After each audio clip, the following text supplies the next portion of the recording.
Welcome to the Boomer's Guide to a Vibrant Life with Vicki Washburn.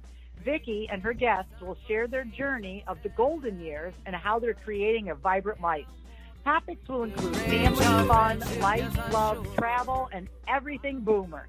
You too can have the best of your vibrant life now. We are broadcasting from Global Voice Radio every week, and now here's your host, Vicki Washburn.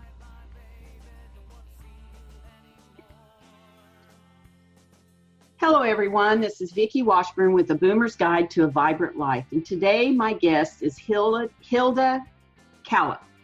And Hilda is a UK-based complementary health therapist who practices massage, Reiki, Rahanni Celestial Healing, emotional freedom techniques, matrix re-imprinting, Bach flower remedies, and the Eden energy medicine. She is one of only 150 clinical practitioners in the Eden Energy Medicine, EEM, in Europe, and teaches a 5-minute daily energy routine which unblocks and balances the body's energies for better health. Hilda is also only one of a few Rahanni Celestial Healing Teachers. This is a modality like Reiki where healing can be done on or off the body in a series of positions. Rahanni means of the heart, and Rahanni helps to release fear, anger, and negative emotions to replace them with a greater ability to give and receive love, kindness, and compassion. Hilda's first picture book, Donna and Dermot on the Move, is about a girl and her dog and what happens when they move from a house in the countryside to the city. Its message about the happiness to be gained from living in the now. Hilda's second book, Donna and Dermot Heal, is about the power of complementary health and is due to be published later this year. She is also passionate about helping people with diabetes to manage their condition, as her grandfather, a sugarcane plantation worker, died of the disease. She is part of a new online diabetes reversal program called Kickstart, and also a distributor of the new Hilo Extents. That's right. The world's first non-invasive blood sugar monitoring device. In her spare time, Hilda likes to spend time with her children and dogs, to walk in the countryside, to play the piano and ride horses. She loves to travel and has been to over 60 countries. Thank you for joining me today. I cannot wait to hear about the Eden Energy Medicine and the Rahanni Celestial Healing.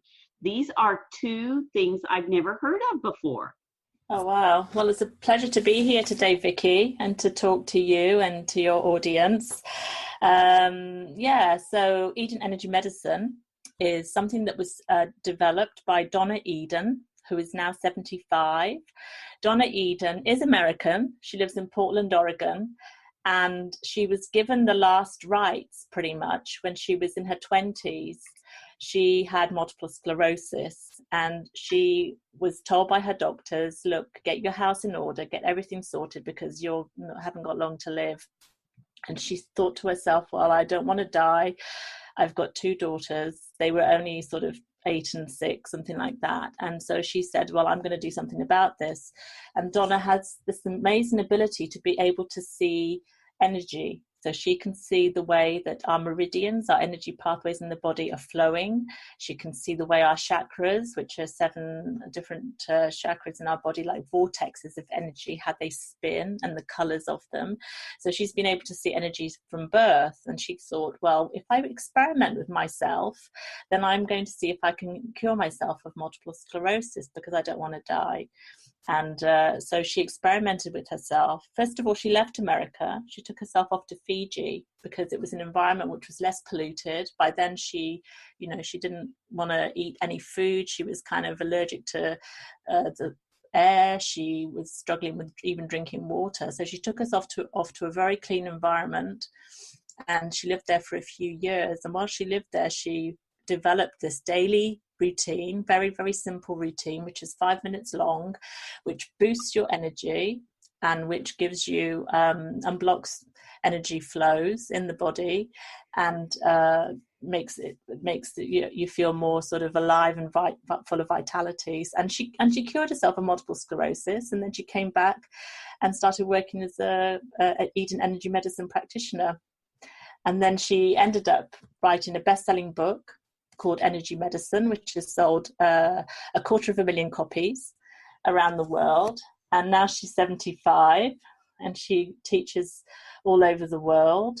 And she's an amazing person. And so when I met her 5 years ago, I immediately wanted to train in Eden Energy Medicine. And I was in the first group of people in Europe to train with her and to qualify to practice. She's trained people in America, but hadn't trained in Europe. And we learned this 5-minute routine. How interesting. I am definitely going to have to look her up, because that sounds like something I would be really interested in learning and training in. So. Oh, it's so simple. I mean, it starts off with 4 thumps on your body. The first thump is under your eyes, and that's where your stomach meridian starts. And that's all about grounding. So if you feel a little bit woozy, lightheaded, not quite in yourself, maybe a little bit sort of dizzy, then this is the one for you, because it will ground you. So it's just as good as sitting with your back against a tree or walking in nature barefoot, by just tapping on these points below your eyes. There's another point, which is on the top of your collarbone, which is the end of your kidney meridian, this energy pathway that we use a lot in acupuncture. And by tapping on that, you get your energy to flow forwards rather than backwards. So if you're feeling really, really tired after driving for a long time, you get your energy, just tap underneath your collarbone where there's a little indent, and that's where your K27 points are, end of your kidney meridian. It gets your energy flowing forwards, gives you an instant boost, a bit like a caffeine hit. But it's all, really natural and good for you. And there's other points. So there's a point in between your sternum, which is your thymus point, which builds up your T cells in the body so that your immune system is boosted. So it's an incredibly simple routine. Anyone can do it. I wish they would teach it in schools. It sounds really similar to EFT. Well, this is the thing, you see. It is linked to EFT because energy psychology, or emotional freedom technique, does use similar points. You tap on various points, like in the middle of your eyebrow, right, which is the bladder point, or on the end of your other side of the eyebrow, which is your gallbladder point. And these relate to fear and anger. And by tapping on them, you're releasing a lot of negative emotions. And in fact, Donna's husband, David Feinstein, is a world-renowned expert in tapping energy psychology. So the two work really, really well together. And so I decided to train in both of them. EFT is one of the things that I use occasionally, and I have been seriously contemplating in getting certified in it, and there is actually a course coming up soon locally, and so I've been thinking about doing that. But yeah, this is really... Go for it, Vicky. Go for it. Because what I like about EFT is that it focuses on your subconscious. And I would say at least 90% of our decisions on a day-to-day basis are made with our subconscious mind and not with our conscious mind. So while there is obviously a place for counseling and there's a place for cognitive behavioral therapy, they work much more with your conscious mind, whereas EFT and NL, neuro-linguistic programming, work much more with your subconscious mind, which is how we are kind of making our decisions and how, we're sending out that vibration into the world from our subconscious mind. So if our subconscious mind is saying, I'm frightened, or it's saying, I'm not good enough for this, I don't deserve it, that is exactly what you will send out and get back to you. And this is such a simple thing that anybody could do. It doesn't matter what age they are. It doesn't matter where they're sitting. They could be sitting in the middle of a meeting and just tap on something and nobody would even realize what they were doing. And yet it could bring them back into their body and back into a state of peace and calm without having to do anything else. It's just such a simple... Yeah, you can imagine. So if you're in a big boardroom meeting and you can't actually tap on the points in front of people, and because there's 20 people in the room around a table, you could intend, so you could imagine your fingers tapping on the points once you've learnt them You can do this at home by yourself. And as you're tapping on these points, you know, it works to calm yourself down. So if suddenly in this meeting you're thinking, oh, I've got to stand up and I'm a little bit frightened about it, and how will it go? You can just tap on this and say, even though I have this great big fear about doing my presentation in front of these important people, I completely love and accept myself. And this will, you know, calm you down. It's incredibly powerful. Before I started doing EFT, I would public speak, but I would be worried about speaking in front of more than 8 people. And even though I wanted to educate and teach, it really held me back because I couldn't really stand up in front of a group of more than 8 people. Once I learned EFT 3 years ago, I addressed a group of 60 a few weeks ago, and I had no nerves whatsoever. It's funny that you had a number. Yeah. That yeah. 8 was your number. It was my number. Yeah. That's funny, because to me, it doesn't matter whether it's 2 or 200.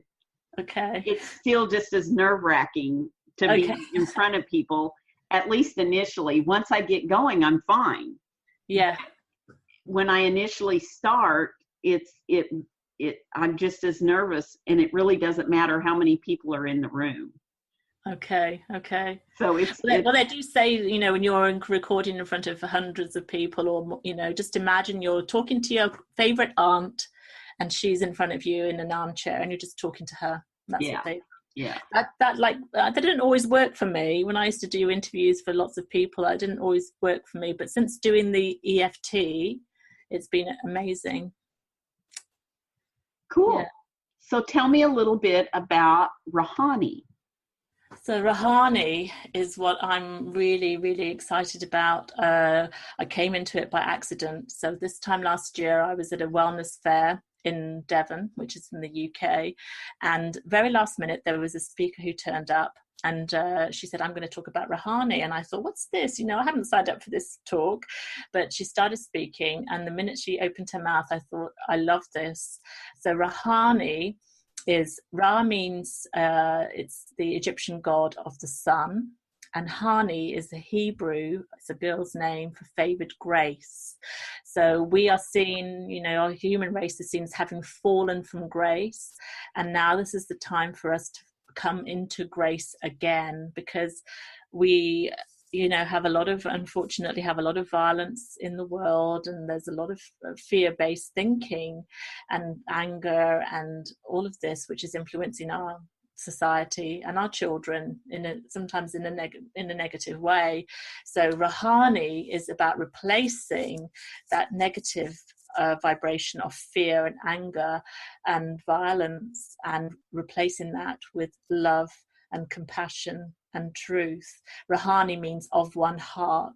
And it sounds like a bit of a cliche, but we are all connected. There's more in common between us as a human species than there is that separates us. And Rahanni will balance. All of us have got male and female inside of us. Rahanni will balance that. It's a healing which is a very powerful healing that will balance the male and female in all of us. And the attunement for practitioners is that what's the 5th dimensional attunement.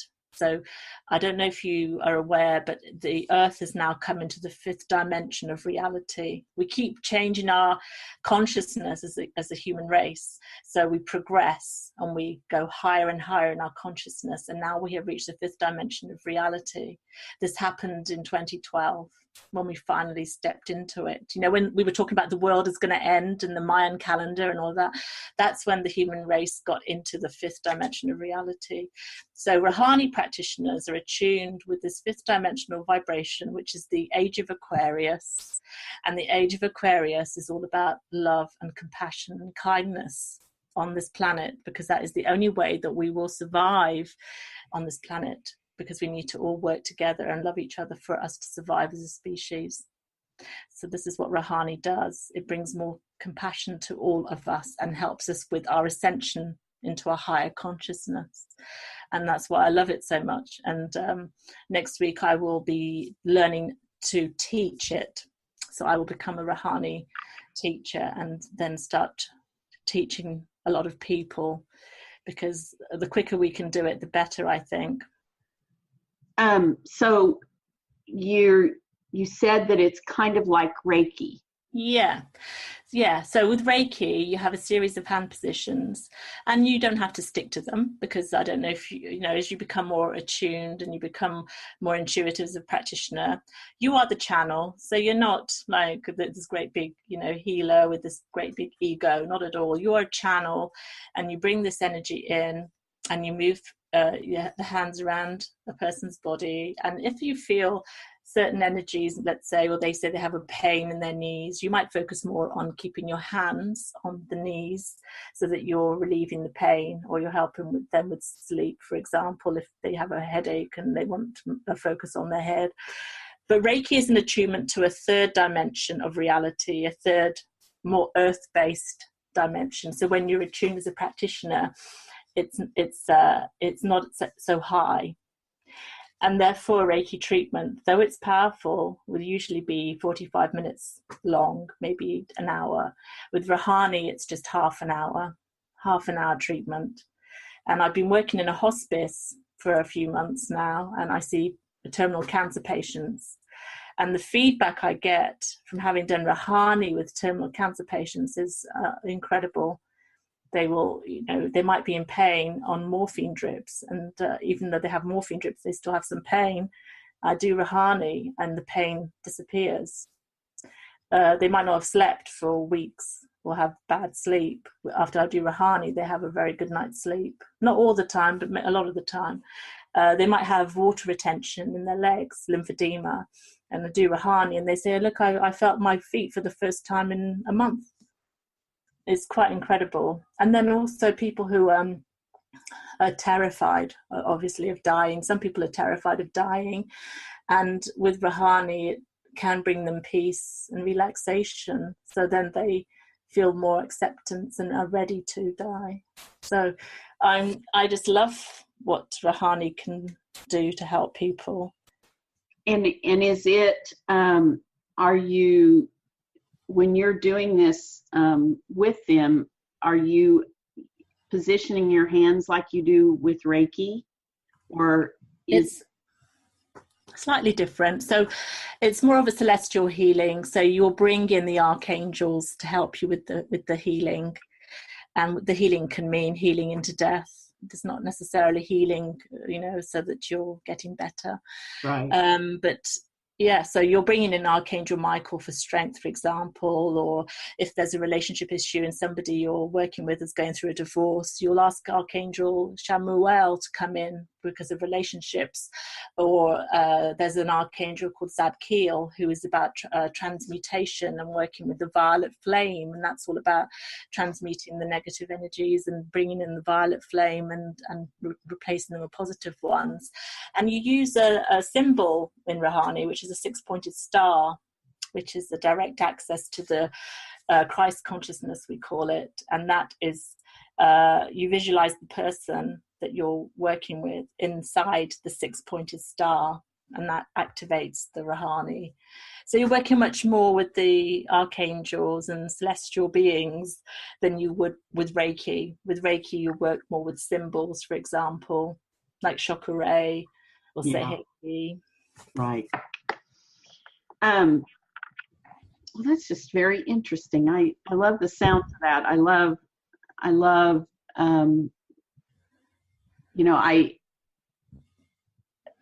I have done a lot of work in my life where I have gone off into basically the wilderness alone. And as a young woman, I'm not a very big woman, and I was a pretty tiny woman at the time, but, little and blonde, and I'd go marching off into the backwoods and to farms and ranches all over the country without anybody else with me. Yeah. I've walked the streets of cities from one hotel, to a meeting or to dinner or to whatever when I've had to stay out of town, big cities alone. And I've had people say to me my whole life, "Are you not afraid?" And I just never have even thought I've only had one time in my life where I had an experience that I thought, this isn't good. And immediately had peace come over me as soon as I said it, because I immediately said a prayer.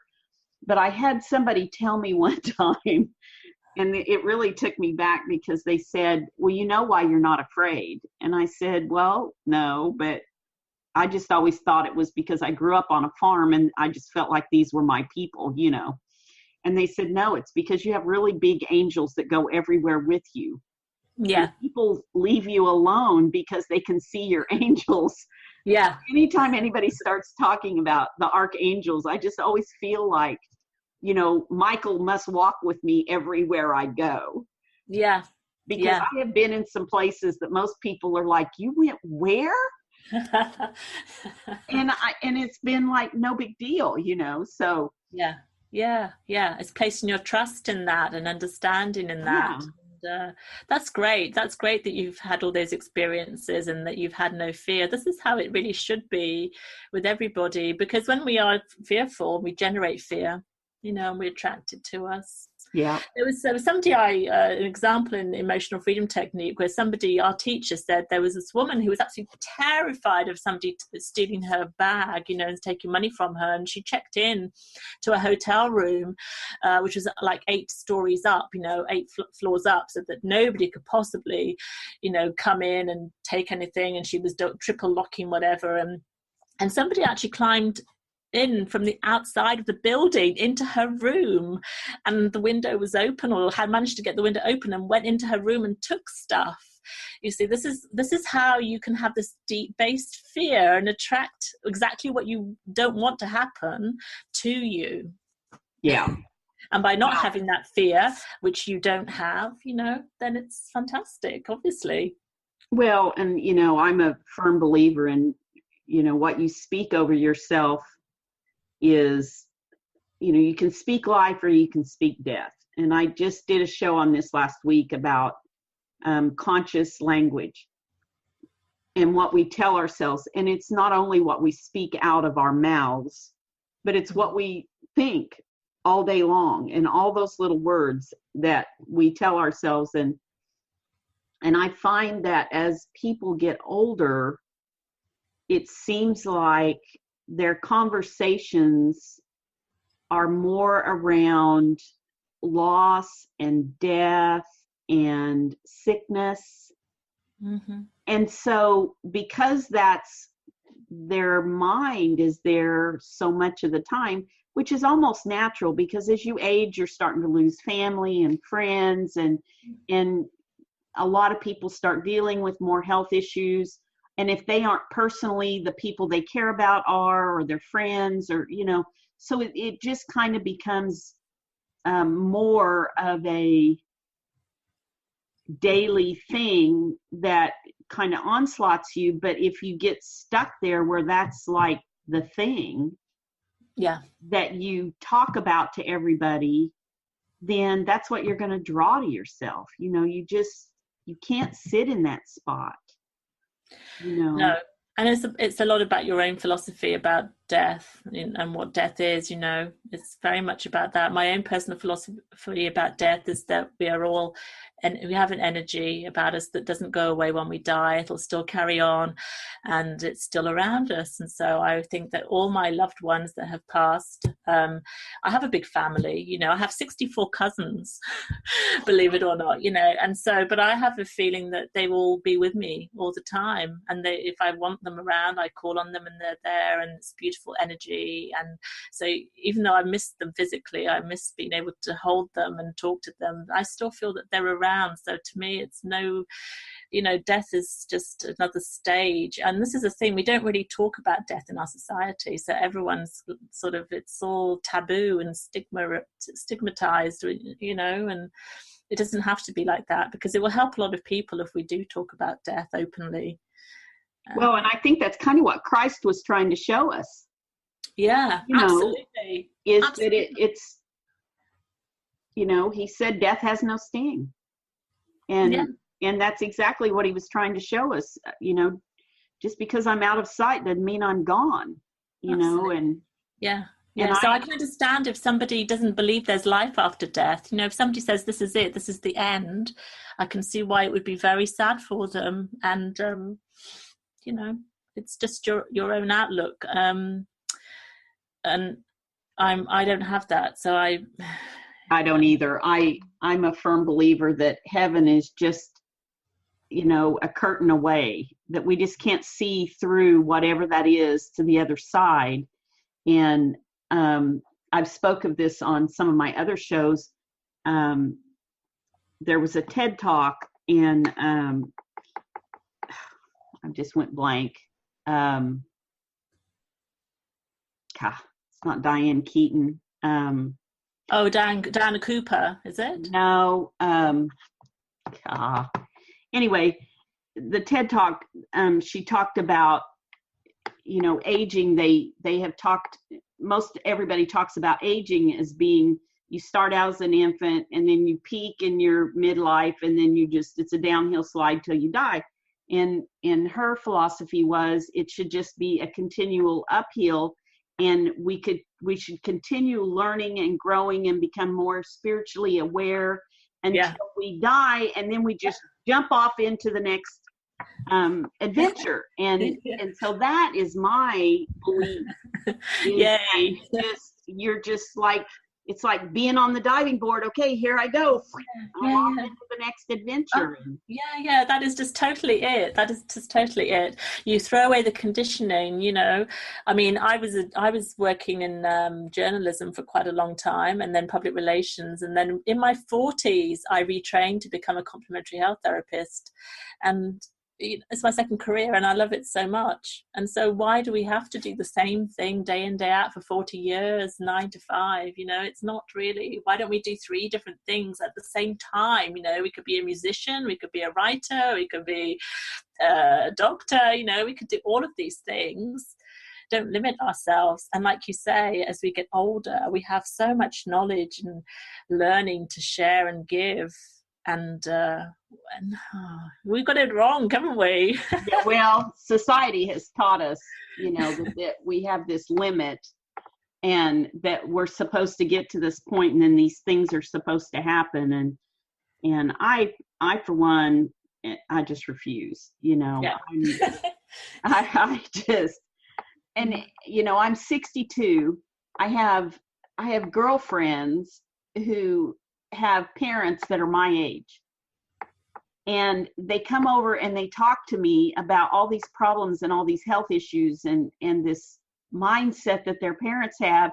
And I'll say, how old is your mom? And when they tell me that they're my age, I'm like, what? You know, it's just, I can't even fathom it. You know, to me, it's just, I don't understand. I mean, I know people get to a point and they struggle, but so many of us get trapped in the struggle. And because we get trapped in the struggle, then the struggle just gets worse and worse. Yeah. And I speak about this, my mom's husband spoke damnation over them every day. He could not complete a sentence without saying GD. And in the end, he died the most miserable, painful death alone. Right. I can't even imagine, you know, how miserable he must have been. Yeah. But he spoke that into life every single day of his life until he died. You know, and I hope if people learn nothing else from my shows and from this show and from our conversation, that they learn that they can start speaking life. Yeah. And there's never too late. You can start right now. Never too late. And even when those things happen and say the doctor, you know, declares you have something, doesn't mean you have to accept it. One. Yeah. Doesn't mean it has to be scary. Yeah. It can be a learning experience. It can still be a time of great blessings. Absolutely. You know, Absolutely. in the end of my grandmother's life, when she could barely walk, we laughed sometimes so hard we cried Yeah. over silly things that we had to try to adjust to because of her limitations in being able to move. And yet she still had humor about it. Yeah. You know, Yeah. and there was still a blessing in that we got to share that time of laughter. Yeah, absolutely. You I've know? seen women who've been diagnosed with, almost terminal cancer in their late 20s, for example. They've had one child, then 10 years later, they're still alive. They've got 3 children, So, and I've seen women and men who have been told, well, one was told by the doctor she would be dead within about a year or so. She couldn't be bothered with the diagnosis. She just carried on living, and she was alive for another 7 years. Had a great life, and didn't die of the cancer, died of a stroke, and peacefully, at home. And then I've heard a story where somebody was diagnosed with terminal cancer, and the son didn't want her to know, so he said no phone calls from the doctor. He said, you're fine, and she said, well, I thought I was going to be told something serious was wrong with me. And he said, no, you're fine, clean bill of health. So she'd been given a year to live diagnosis. She wasn't told. She lived for another 15 years. So it's really interesting about life and our thinking. And my little neighbor man is 101. And he was told about 12 years ago he fell and broke his hip. So he was, almost 90. And the doctor said, you'll never walk again without a walker, or you'll be in a wheelchair. And he goes, no, I won't. The doctor goes, yeah, you will. And he goes, no, I won't. Him and the doctor had this argument. He leaves the rehab center, comes home. I see him walk to his mailbox, 3 or 4 times with the walker. Then I see him walk to the mailbox with a cane. Then I see him walk to the end of the street with a cane. Then I see him walk with nothing. And yesterday, now mind you, he's 101 now. Mm-hmm. Yesterday, I see him out walking with his cane to the end of the street. And he just refuses to sit down and give up. And he's starting to be a little bit hunched over, but he's 101. Yeah. I mean, he's amazing to me. Yeah. Just a year ago, he walked down here. I've got a picture of him standing, a little over a year ago. It was right before he turned 100. And you wouldn't know he was 100 years old. Yeah. Buffest old man I've ever met in my life. Just as muscular as he can be, So, yeah. He just had an attitude of, no, I'm not going to sit down. I am not going to let this win. Yeah. I am going to walk again, and I'm going to do it without anything hindering me. Yeah. Yeah. And he went on another 12 years, mowed his own yard till last year. Finally, his grandson started coming to mow his yard, and we have big yards, so he's just an amazing guy, Yeah, yeah. I think a lot of it, the bad health does stem from the limits we put on ourselves, and from being frightened. And when you don't have that fear, like you didn't have that fear about exploring and doing things, you're free. You're really free, and that means you don't, you're not aging. Or not aging so rapidly because you feel so young and the world is full of possibilities. Yeah. I remember my grandmother telling me one time, I asked her, let's see, how old was she? I think she had just turned 85. I think that's right. 85 or 86 anyway. And my aunt had just turned 60. And in the conversation, when I called my grandmother to tell her happy birthday, she just kept saying, I can't believe I have a kid that's 60. I just can't believe I have a kid that's 60. And I laughed at her and I said, well, Grandma, how old do you feel? She goes, I don't know, 12.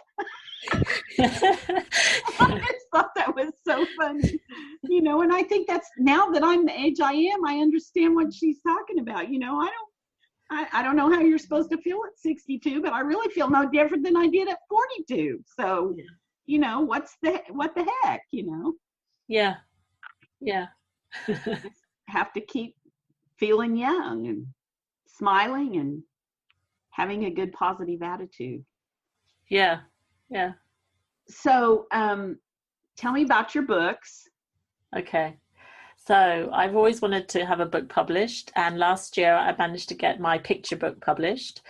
So I have two small children. They're not so small now. They're 10 and 9 girls.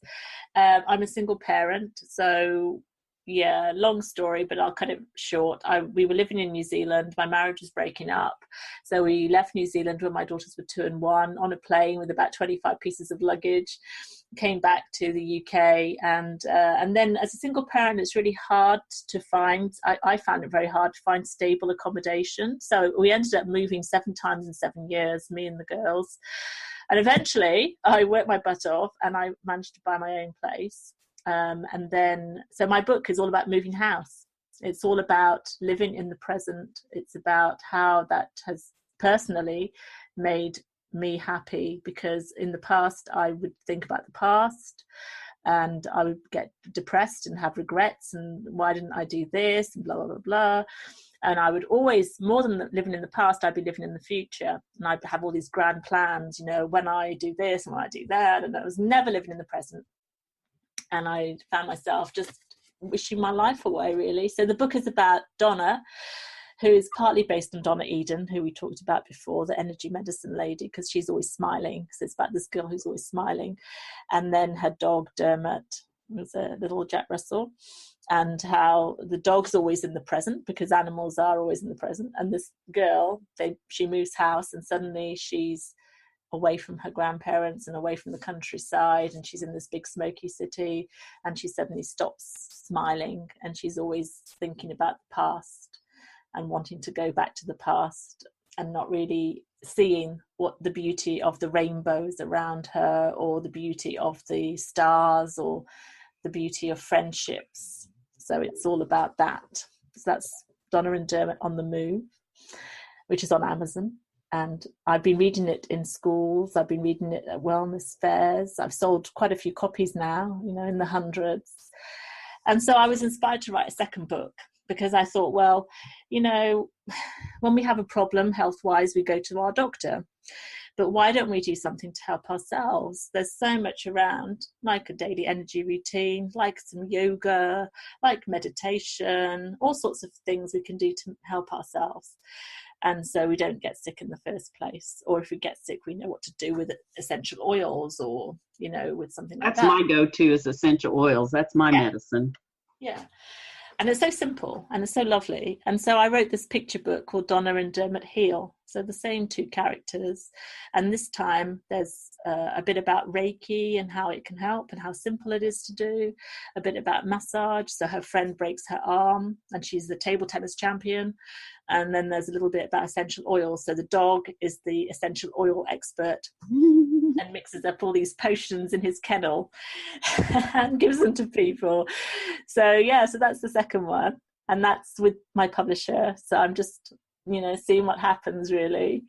And it's just been such a lovely experience to, for people to enjoy them, for kids to laugh and smile, to be asked to sign books. And it's just been such a lovely thing.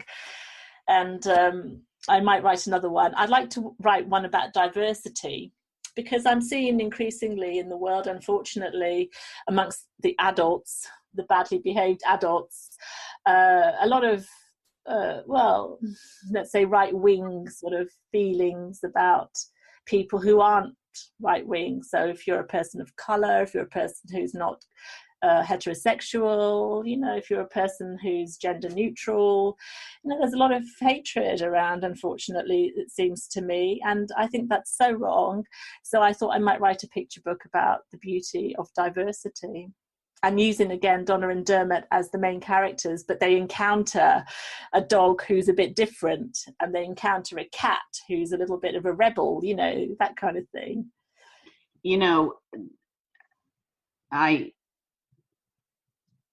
Not to get off on topics of diversity, but it seems to me that as I go about my life, people are not nearly as judgmental or opposed to the people who are not like them as our media would have the world to believe. Okay. I see people, for the most part, being very kind and generous to each other. And I would really love to see that emphasized more, because I think, again, it's one of those things that we're fed all the time.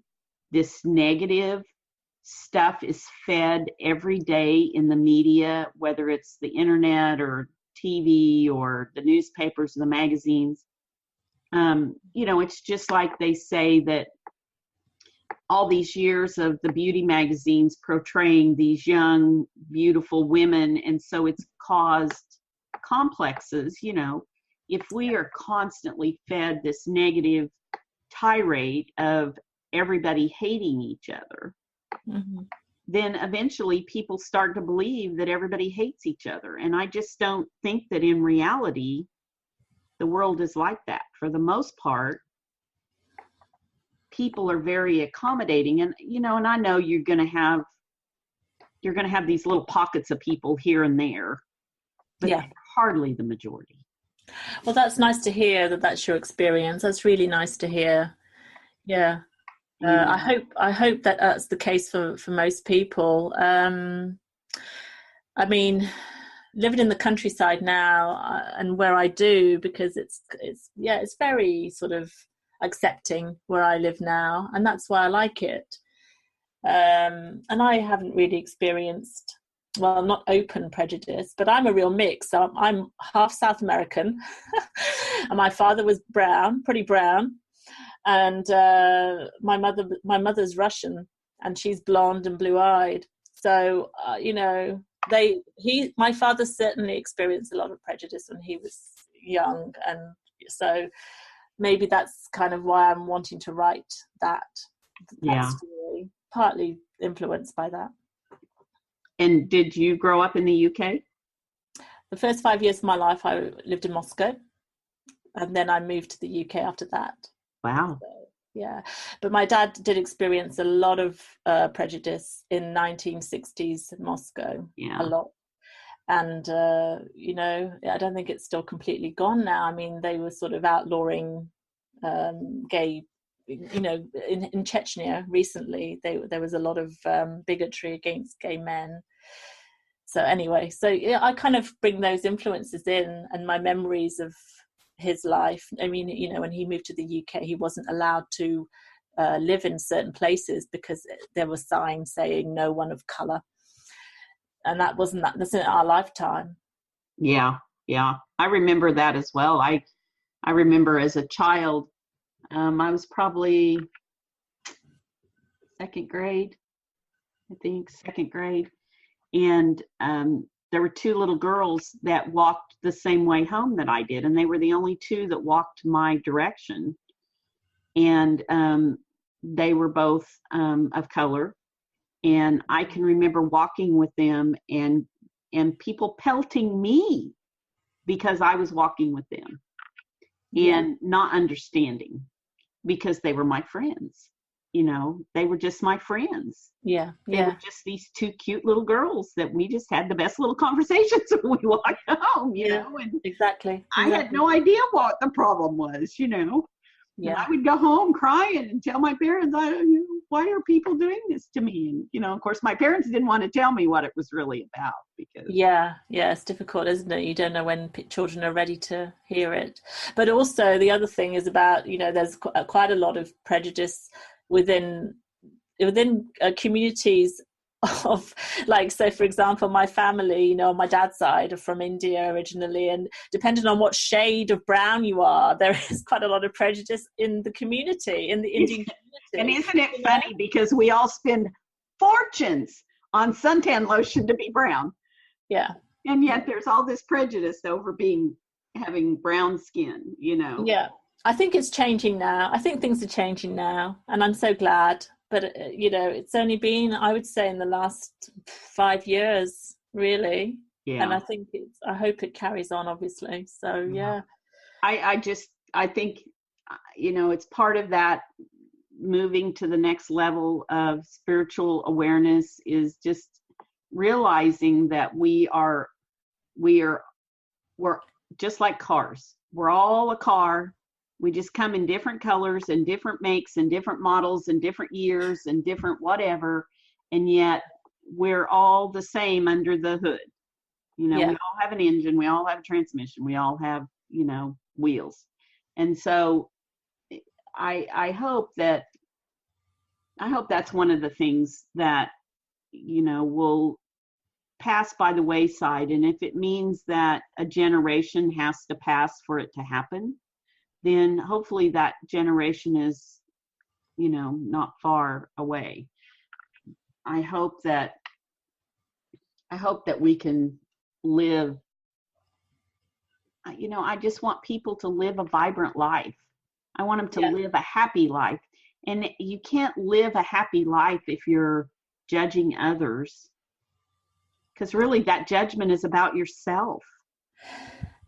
Yeah, it's funny, isn't it, when you say that? Yeah. When you're judging somebody else because of whatever, whether it's their sexual orientation, their skin color, whatever, it's all about your own insecurities, really. Yeah. It's not anything they're doing. It's about what you're afraid of.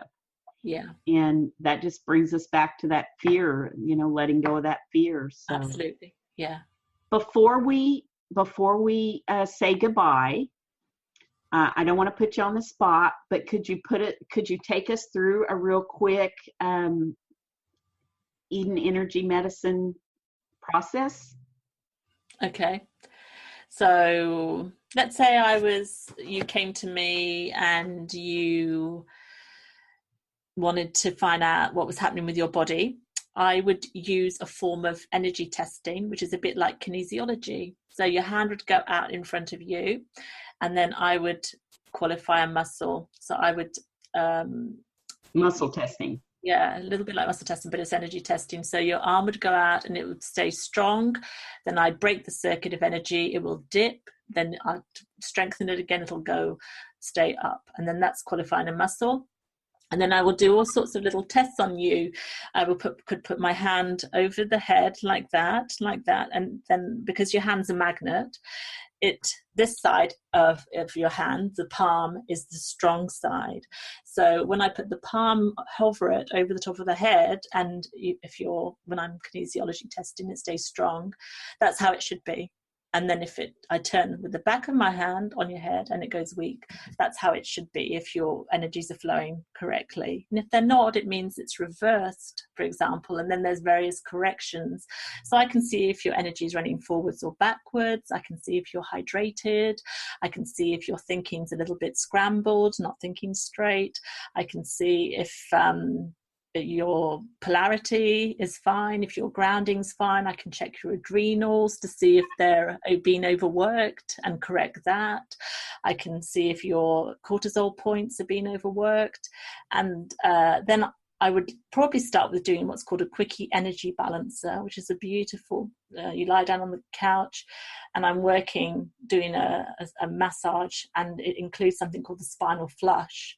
So I'm working on all the points at either side of your spine, and basically they're called neuro lymphatic points, and I'm basically relaxing those points and bringing the energy flow through them and unblocking those points.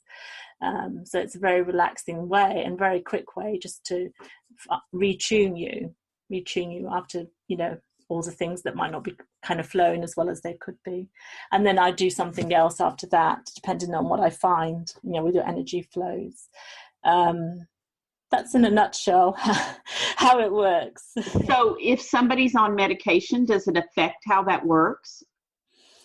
Well, I'd check if you're on medication. I'd check if you've got a pacemaker, for example, or if you've got metal screws. I'd ask questions in the client intake about how much alcohol you're drinking, and if, anything else you might be taking, what your sleep's like, what your nutrition is like. But your medication could definitely affect things. Yeah.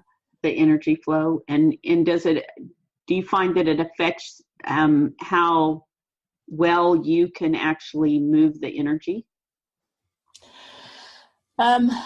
Well, I mean, we don't diagnose, and we don't make, we don't say we're going to cure. We can just help. Right. And I wouldn't say to somebody, don't take your medication, So, but we can work with it, and we can use crystals, for example, to get the energy flowing better. We work with magnets as well. And that can help with all sorts of different conditions.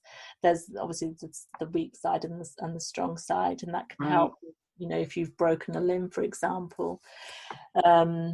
So, I mean, yes, your body everybody's different, everybody's individual, and what will work for one person might not work for another person. So it's very subtle energies that we're working with. It's the energies of the chakras and the aura. And some people, might have an aura where they're just letting a lot of toxins in, for example, and it needs to be strengthened. Or they might have what's called a hole in their aura, and that's where they might have a pain. So the hole might be at the back, of their body, and that's exactly where they've got the pain in their physical body. So then we'll be working to strengthen the aura, and there's various techniques we can do with that. There's a lovely technique just working with the toes.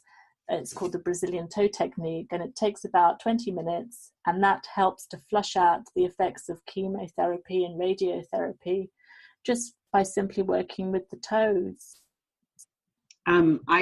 Since I use essential oils, a couple of things you said sounds real similar to what we do, which is called VitaFlex, which is working with oils on the feet and the toes. And also a technique called the raindrop technique. Oh yeah, I love that. Do you? I love the raindrop technique. Yes, yeah. And it's releasing that lymphatic system as well, and working on the spine, and a very old method used by the Lakota Indians, and just a beautiful, very relaxing thing too. So I've had that twice, that treatment. Oh, it's wonderful. It is, isn't it? It is. Yeah. And the oils. I tease everybody, you walk out smelling like an Italian salad, but it works so good. Yeah, it does use a lot of oils up, doesn't it? Yeah. Yeah. Oh, thank you for reminding me about that one. I'm going to go for another one soon, I think. Yeah. Well, I want to thank you so much for spending time with me today. And can you share with people how they can make contact with you if they want to experience one of these modalities or make an appointment with you? Yeah, sure. So my practice is called The Healing Space, and my website is www.thehealingspace.global, and just simply get onto that website, and there's my emails on there. And it gives you an update of all the therapies I do. So. And do you have a Facebook page that people can follow you on? Yeah, so it's just Facebook, and then it's --thehealingspace.global. Awesome. So this is Vicki Washburn with the Boomer's Guide to a Vibrant Life, and we have been visiting today with Hilda Kalap. I don't know why I stuttered. Hilda Kalap, and from the UK. And you can follow me on Facebook at My Life Redesigned, and also on Instagram at My Life Redesigned, and Twitter at Coach Vicki Wash. My website is VickiWashburn.com, and I just hope you all have a beautiful, vibrant week. Thank you.